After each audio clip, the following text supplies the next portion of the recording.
Tell us about the self-titled song, Against the Grain. Yeah, that song for me was kind of coming to the end of school, and I was just basically touring round and round the country, around Europe, and it was basically just, yeah, the story of my life.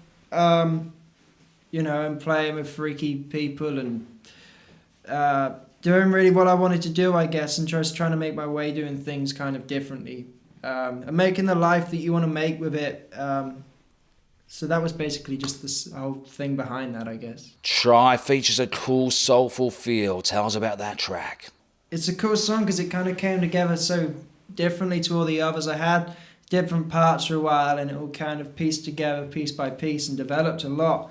And it's kind of more of I guess, gospel lyrical meaning rather than a blues lyrical meaning, in the fact that it's got more hope, and if times are bad, but it's going to get better meaning to the lyrics.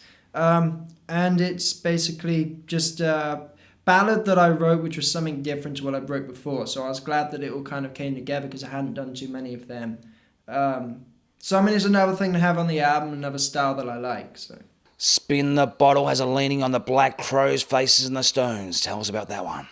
that kind of came together really quickly. I was writing and messing around in different tunings and capo tunings, and I kind of landed on that, and I was messing around with the whole Exile on Main Street type vibe with it, and it kind of just came together. Again, it was when I was just leaving school and just following my dreams and doing, basically just taking a chance. It was basically saying, and that was basically all that song was, and to me it was just like a 7 inch rock and roll song that was, that had a message that I wanted to say. So I noticed you thanked Rich Robinson in your liner notes from your album. Tell us about your thoughts on Rich as a musician and a songwriter, and what did the Black Crowes music mean to you growing up? Well, it was cool because my first concert was the time that I realised that I didn't just want to play in my room and learn. It was the time that I realised what a show was and that I wanted to go and play gigs. So then I started going out to jams straight after that. And I got to go and see them play at Brixton Academy. And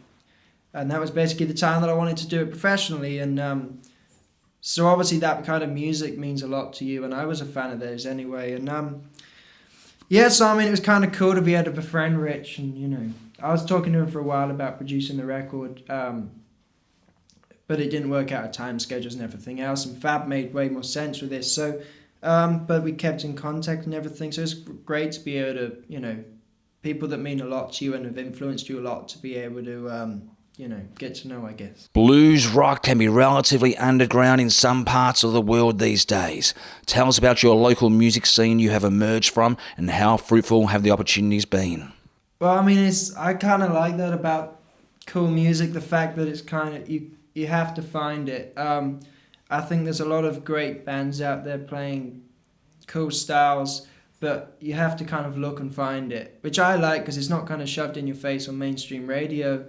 But I mean, the local music scene of me in Oxford, it wasn't really a one for the kind of music that I play or like. There was people playing it and friends that I made at blues jams and stuff, but there wasn't really necessarily a music scene for this kind of music. It was kind of more student indie type thing, I guess. But I mean, I learned from it, and I learned a lot from the people I played with around there. So it's always going to be a big part of it. So, Who were the guitar players you listened to while growing up? it's to get to where I'm at. It's a long one because it's a lot of different places I've come from and found. Like, first get me into music, the first bands that I really got into was just the bands that my parents had on, which was just everything from like Guns N' Roses to Blackfoot to the Dogs to More to whatever. I mean, there was Aerosmith on, and just basically 7 classic rock with Leonard Skinner and everything. And that was kind of what first wanted me to start playing music. And obviously then I got into blues when I was like 9 and got into things like B.B. King and Muddy Waters.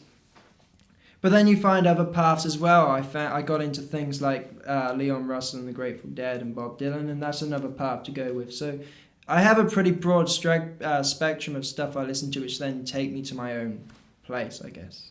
I read you had the opportunity to meet Joe Bonamassa early in your career. Tell us about that meeting, and what are your thoughts on Joe's music? I got to meet him a few times when I was younger. First time when I was like 12, he kind of took me up on stage and let me play for his guitars and amps and stuff, which was really cool. And then other times, he'd just give me advice and talk to me and whatnot. So he was really cool. And I mean, he's one of those people that's done it his own way and been arrogant enough to go out there and just not really care about what anybody else thinks. So he's one of those people you can't not but respect and like what he's done. He's done it his own way the whole time. So, I mean, I think you've got to respect anyone for that.